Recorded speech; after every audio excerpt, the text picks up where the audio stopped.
Boa noite, pessoal. Sejam muito bem-vindos ao canal Boi Tricolor. Estamos aqui no nosso segundo episódio. Eu sou o Matial do Tricolor. Esse é meu nome nas redes também do Instagram. Sou o apresentador. Quem quiser seguir lá, por favor. E hoje vamos conversar mais um pouquinho sobre o time. Até fiz uma listinha sobre os assuntos que a gente vai abordar aqui no vídeo de hoje. Para começar, vamos falar um pouquinho do jogo de ontem, né? São Paulo empatou no último lance com o Libertad, conseguiu a classificação com esse empate. Numa jogada de um garoto que também parece ser iluminado, que é o Luca. Limpou de 2 jogadores e bateu no gol. Fez o que tinha que ser feito, o que exigia da situação. Pareceu ter um pouquinho mais de cérebro que o Ferreirinha já mostrou isso, é um bom sinal. Porque o Ferreirinha também errou, teve um gol que o goleiro até indicou o canto aberto, mas errou. Bom, mas não vamos falar muito do jogo ontem, porque o meu vídeo mais pós-jogo tá no Instagram. Se vocês quiserem entrar lá para acompanhar, fico muito agradecido, curtam, comentem. Mas vamos falar do elo abaixo que foi ontem, que foi o Cédric Soares. Pessoal, eu tava aqui pensando assim, uma forma de explicar o que é o Cédric Soares na minha opinião para vocês, e eu vou tentar explicar agora. Em 2019, eu comprei um iPad, o que saiu do ano, investi, para os estudos e tal, e eu comprei um iPad, e ele era top, entendeu? Me durou até esse ano, ou seja, foram 6 anos usando esse iPad. Só que esse ano começou a dar problema no software, não conseguia mais atualizar, e aí eu não conseguia entrar em aplicativo, não conseguia atualizar o aplicativo, não conseguia fazer porra nenhuma naquele tablet. E aí eu acabei agora usando mais o tablet, tenho usado mais o tablet para ver vídeo e tal, porque os trabalhos mais eu faço no computador. Mas o que eu quero dizer com isso? Eu fui atrás de um tablet específico só para atender minha necessidade de ver vídeos no YouTube, entendeu? Então, eu não fui atrás de marcas grandes como a Apple ou um top da Samsung, não. Eu acabei pegando um Xiaomi Pad de 8.7 polegadas. E tá me atendendo super bem, porque a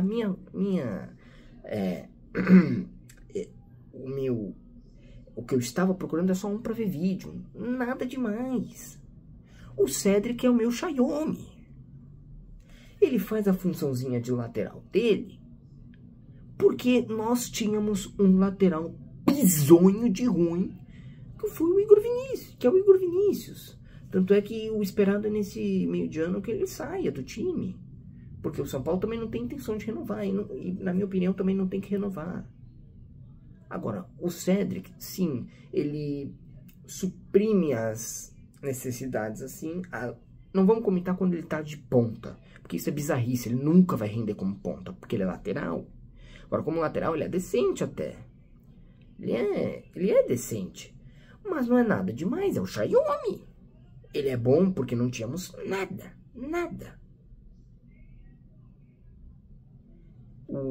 Na minha opinião, sobe o Mike já para começar a treinar com os profissionais. Bom, isso foi mais o que eu queria esclarecer sobre o Cédric, porque ontem ele foi muito abaixo. Então, assim, tem um contrato até 2027, que eu acho questionável. Mas é isso, é o que tem. Próximo assunto. Foi falado nas redes sociais, né? Gente, eu não sou veículo de informação, eu não sou jornalista, eu não dou notícia. Eu acompanho e transmito aqui a minha opinião sobre as notícias. Falaram que o São Paulo está monitorando 2 jogadores da Ferroviária. Um zagueiro de 23 anos, que acho que, se eu não me engano, o nome é Medina, e um tal de Carlão, que seria o atacante estilo Caleri. Antes de eu descer a lenha nisso, o São Paulo antigamente fazia isso, de ir atrás de clube menor do interior ou das outras divisões e pegar atletas. Então, eu vejo esse Medina, o zagueiro, não com tão olhos ruins. Por quê? Porque ele tem 23 anos, ainda tem um espaço para evoluir E sim, pode significar uma venda futura, que dá cofres, que renda a safra para o clube, entendeu? Porque o clube tá precisando muito do dinheiro. Mas, nesse caso, será que não dá para subir um? E aí você nem precisa do investimento que você vai fazer nesse zagueiro. Você tem um benefício. Você não faz a revenda, você faz a venda. Entendeu? Eu acho que sim, porque para eles estarem, acho que procurando um zagueiro, é porque algum vai sair. Meu chute deve ser o Sabino. Mas eu não sei, não é informação. Não é informação. Eu não sou jornalista, eu não dou informações. Eu só expresso minha opinião e dou um palpite. Eu estou dando um palpite. Eu acho que dos zagueiros, o único zagueiro que tem para negociar é o Sabino. Ou algum da base. Agora, vamos falar desse Carlão. Se isso for verdade, fecha a Cotia. Não fecha a Cotia, mas é um absurdo. O cara tem 32 anos. Tá no Ferroviária.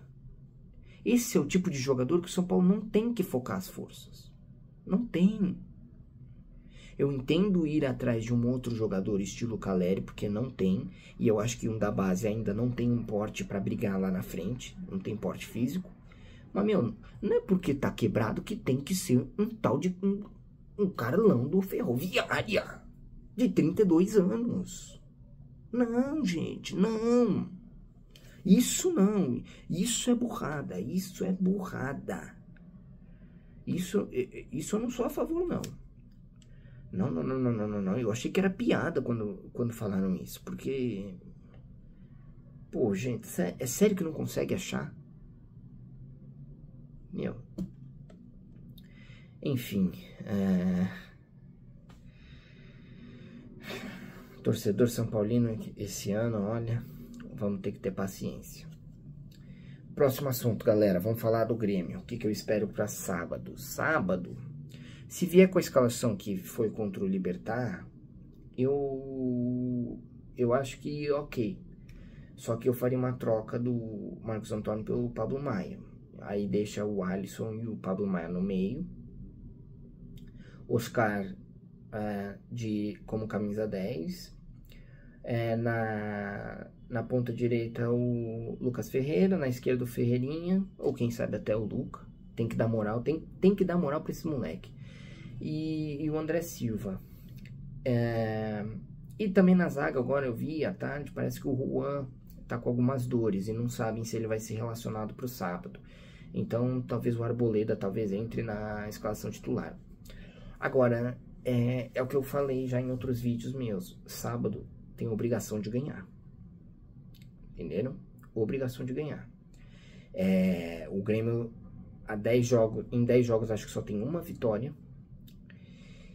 Mas o que mais me preocupa é o nosso desempenho em pleno Morumbi. Eu acho que o São Paulo, os piores jogos que fazem são em casa.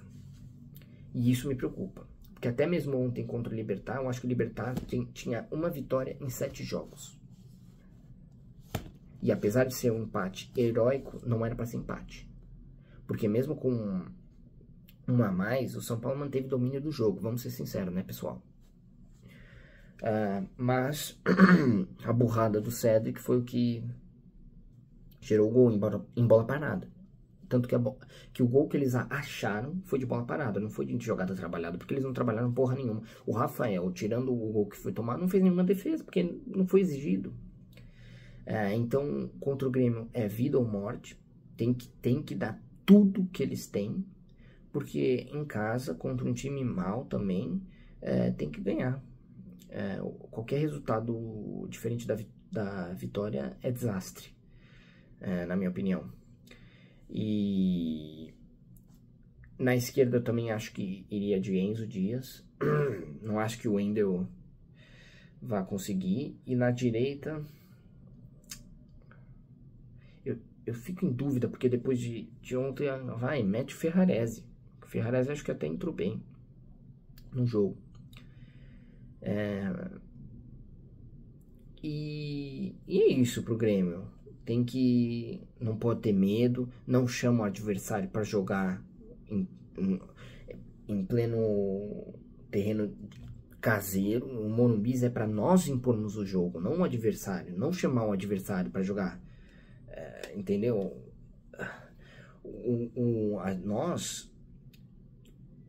Quando o Dorival estava aqui, e os outros técnicos pós-Diniz também, todos, quando se jogava em casa, vão pra frente. E é assim que tem que ser. Time grande é assim, galera. Time grande, o time tem que se impor no campo. Então, é mais ou menos isso. Não sei, não posso falar que... Não faço a menor ideia se vai ser fácil ou não, porque o São Paulo tá uma incógnita em casa. Fazer gol no primeiro tempo ainda e continuar. Depois que faz o gol, continua a jogar. Sai o segundo, tenta o terceiro, entendeu? Não parar de jogar depois que abre o placar. E se ainda der, bota moleque mesmo. Eu entendo o Zubeldia querer proteger eles, mas se você protege tanto eles, eles não vão entrar. E eles precisam entrar. Então joga sem medo, não tenha medo. Não tenha medo. São Paulo, tinha algum ditado que é: o destino premia os ousados. Tem que ter ousadia. É o que tem, gente.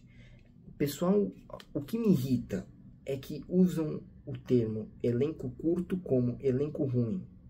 O elenco do São Paulo não é ruim, e eu já falei isso. Não é porque é curto que é ruim. Olha quantas opções nós temos em Cotia só. Nosso elenco está longe de ser ruim. E sim, está devendo no Brasileirão. Não é a realidade, gente. Não está bem no Brasileirão. Na Libertadores pegou esse grupo que, a primeiro momento, quando foi o sorteio, parecia traiçoeiro. Mas vamos lá, nenhum adversário demonstrou o mínimo de capacidade de competir com o São Paulo nesse grupo. Os únicos jogos que o São Paulo não ganhou foram em casa. É verdade. Não caiam nessa de que o elenco é ruim. Não caiam. Não é. É curto, mas não é ruim. Tem opção para tudo. Existem opções ainda que nem foram testadas. Nem foram testadas. Gente, o técnico tem que se virar com o que tem. Se tá no plantel e tá sendo pago, por que não testar?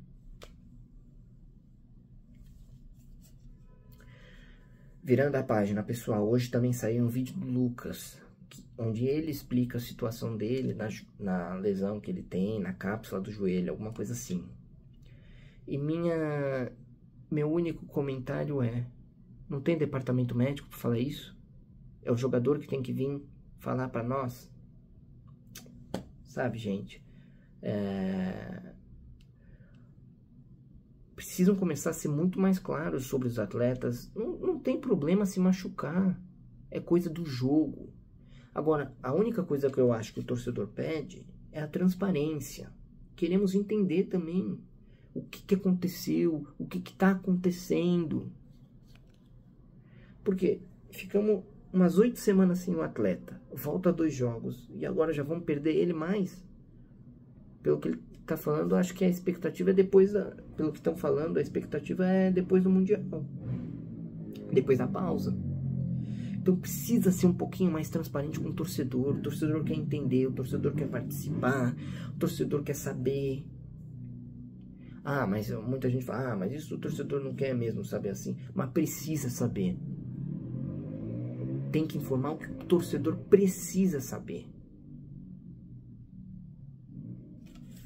É isso no vídeo de hoje, galera. Vamos tricolor. Se puderem, eu tenho também uma conta no Instagram, Matialdo Tricolor. Sigam, aqui deixem o like, se inscrevam no canal, que ajuda bastante. E é isso, pessoal. Muita sorte para nós no sábado contra o Grêmio. E domingo estamos de volta aqui no YouTube. Valeu, pessoal.